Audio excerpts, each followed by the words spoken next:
G'day everyone, I'm Matt Hansen and I think I know about 98.9% of this room here tonight.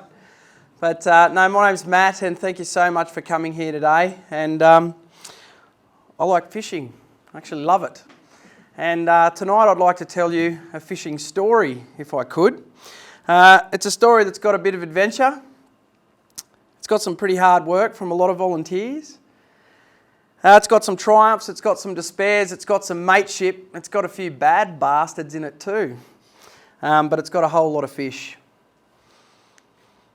As I said, I love fishing, and we fishers absolutely love our tradition. So let's start this story with the traditional once upon a time.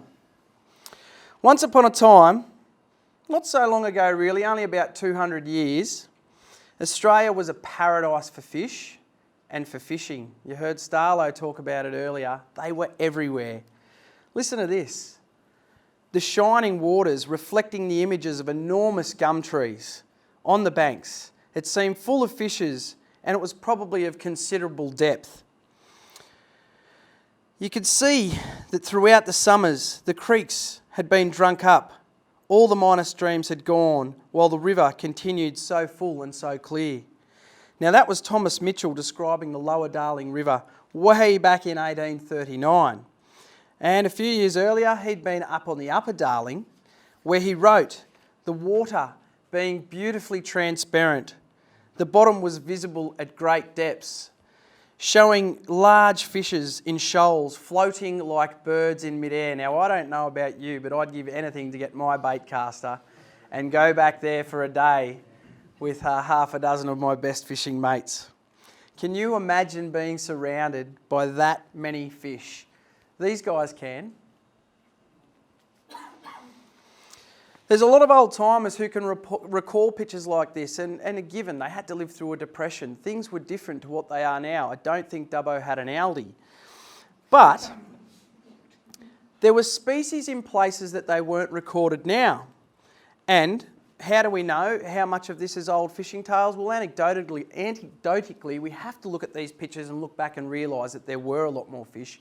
They were everywhere, they were bigger, they were spread out right across the country where we just don't happen to see them now. We did a pretty good job of buggering it up. That's the fisheries catch data, and yes, you can easily see from these first initial fisheries surveys that we've got in and we have been big drivers of change from both a commercial and a recreational perspective. We have seen some huge changes. We've put a dam here, we've put a weir there, we've put a culvert here. We've seen a little bit of cold water and thermal pollution come down the river in numerous places where there are large impoundments. We've stripped the trees of the riverbanks, we've overgrazed, we've introduced hard-hoofed animals. The list goes on and on and on. And the data shows that.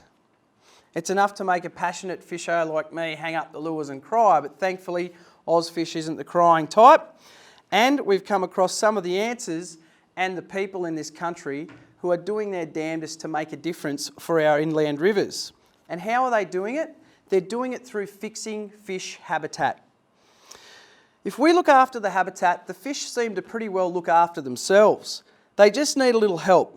So what can be done to improve fish habitat, and how can we get a big roll on with improving that habitat for the natives? So let's start with the big ticket items. The big ticket item is water. It's like air to us. The fish don't do too well without water. Has anyone heard of e-flows? I'm sure you all have. So I'll refer to them as environmental flows, but e-flows as they're known. We fishers know that good flows mean good spawning events, mean great fish migration, and we know that fish will move on a good flow. Most rivers in the basin, however, are what's called regulated.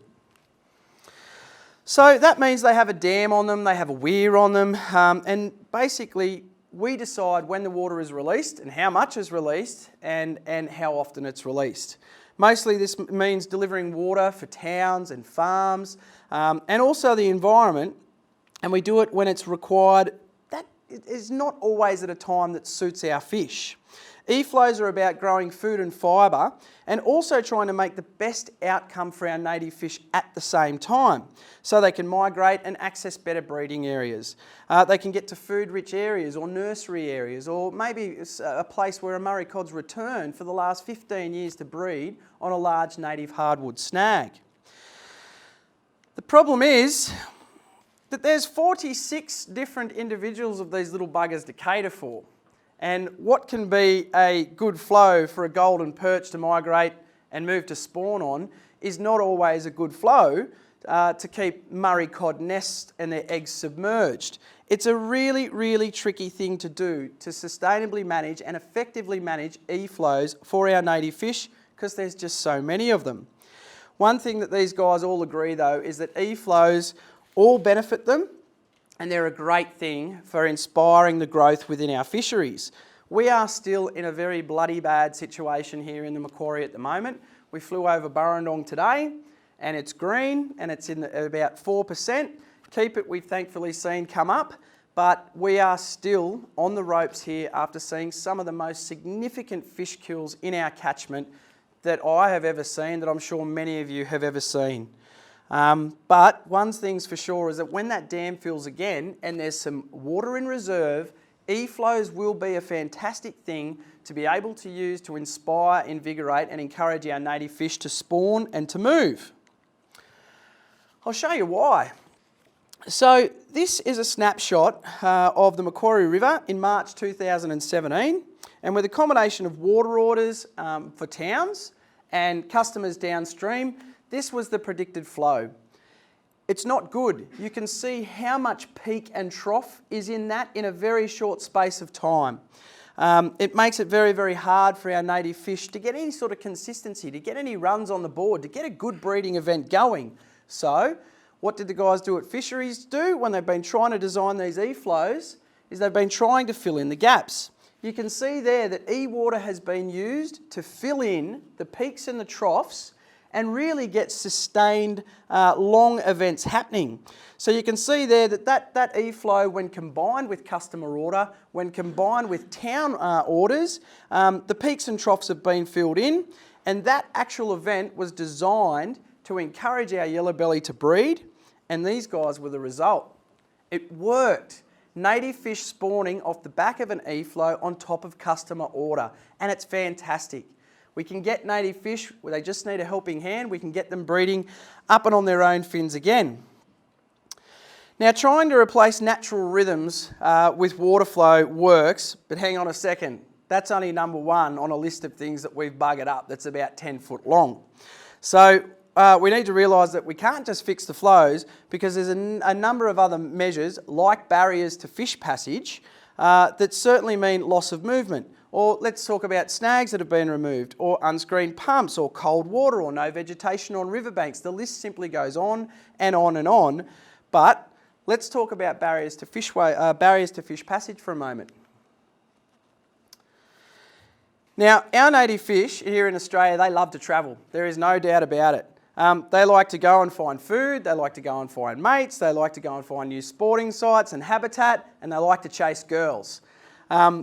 Some, they'll just move hundreds of metres to undertake a breeding event. Others will move thousands and thousands of kilometres. They're incredible little critters, but they do not like to jump. They are not like a salmonoid in America that you see that will scale the most beautiful cascading waterfall. They're like, nah, just doesn't happen. They're not jumpers at all. So an obstruction like this is a major obstruction to them migrating. And if that's an obstruction, you can only imagine what this is. That's a major blockage, end of the road.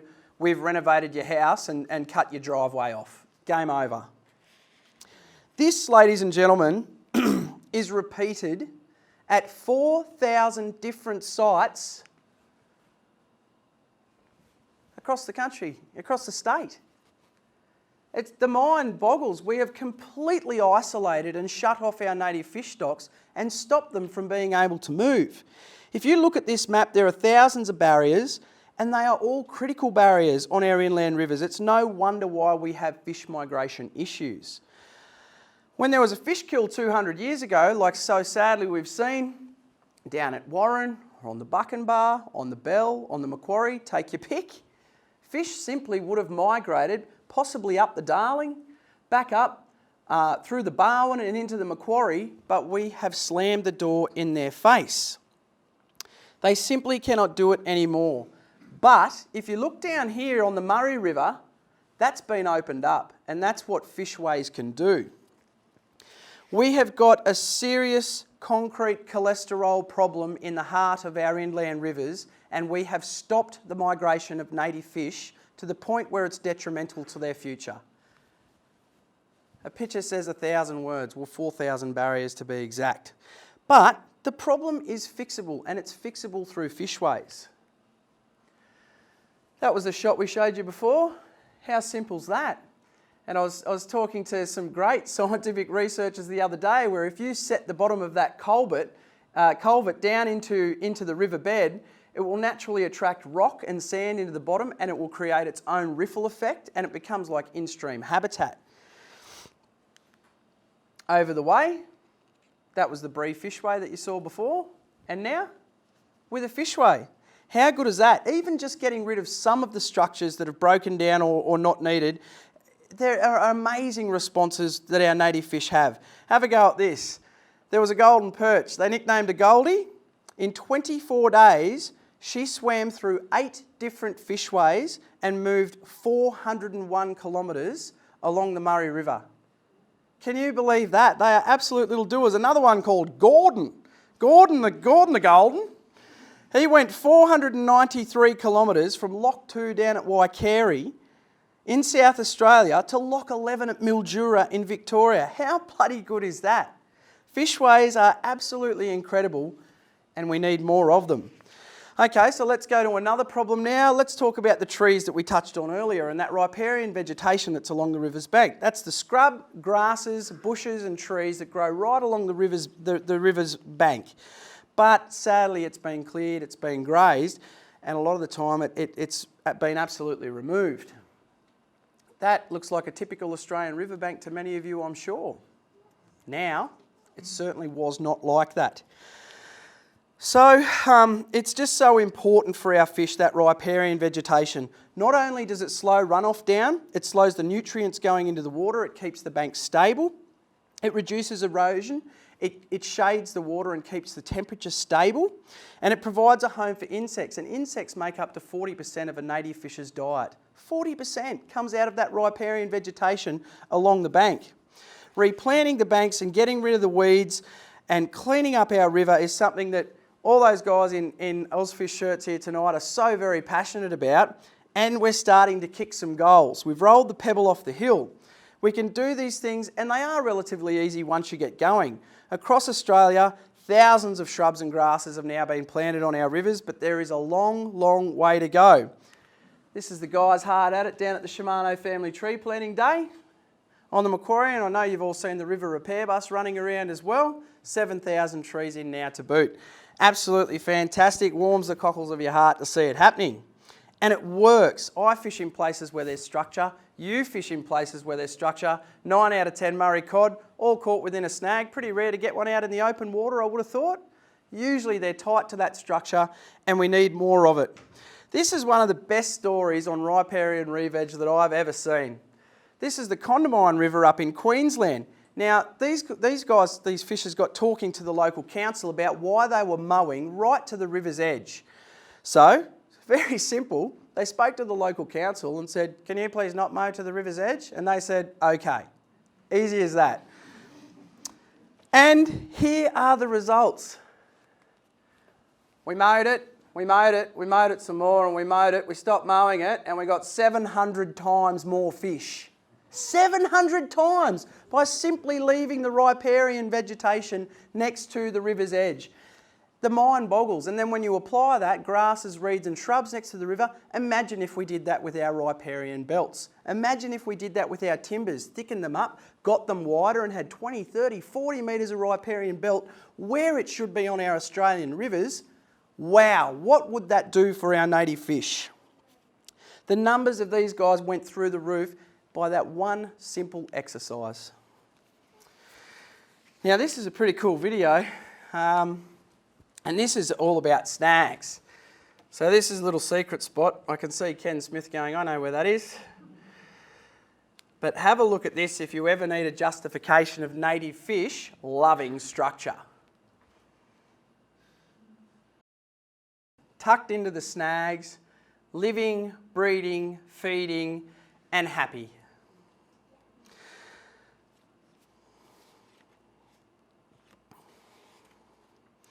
Now, re-snagging is it's a quite involved exercise. It means moving big trees, sometimes a long way. But with our Lake Burrendong Easter Fishing Classic and also accessing habitat action grants with the New South Wales government, we've put in hundreds and hundreds of these now, and you can see that the fish really do respond. It's scary to think just how many snags have actually come out. Over the years, there was actually a dedicated de-snagging boat on the Murray at one point, a boat dedicated to tearing snags out. Now, New South Wales Fisheries did a big re-snagging project on the Murray, and they actually coupled up with the VICs. The VICs are great fisheries managers as well. And what they found was through re-snagging, they had a 3-fold increase in native fish stock through re-snagging, times 3. Tripling the number of people in this room is the equivalent, like that. Fish moved out of areas where they were to go and be in the areas where they'd introduced the snags. So re-snagging really does work. There's a great big one that we got in the river, and it seems that it is just simply a case of if we build it, they will come. We're always making more roads. We're always doing projects where large hardwood habitat is essentially being wood chipped. Re-snagging is one of the most progressive things that we can do for our Australian rivers. Now, the Queenslanders monitored a river upstream of this, and they saw a 3-fold increase. Can you imagine if we applied that right across the Murry-Darling Basin? I'm sure all you guys would love to see a 3-fold increase in fish right across at all of our fishing spots, not just ours, not just down south, but right across the basin. Okay, so moving on now, and the last one in the repertoire for this evening is irrigation pumps and screening and diversion. So, this is a subject pretty dear to my heart because I honestly think that this is one of the things that we can possibly see unfold in the next decade, which will potentially return hundreds and hundreds of millions of native fish to our rivers. Now, the Queenslanders monitored a pump, I think it was about 200 mil in diameter, on a river in 2015. It's scientifically documented. What they found was that in 12 hours, that one pump removed 12,000 fish in one day. One pump. Now, ladies and gentlemen, in New South Wales alone, there are 4,546 pumps at that diameter or greater. That does not include stock and domestic. That does not include anything smaller than 200 mils in offtake. That does not include water diversion channels or any other withdrawal mechanisms. Let's do some maths. Let's say those 4,546 pumps, minus a few on the coast. We want to do this generously and accurately. So let's dock 300 off that figure. And then we'll times those 12,000 fish sucked up one pump in one day. And we have to factor in that those pumps do run for more than one day a year. So again, let's be generous. Let's just say those pumps run for 10 days of the year.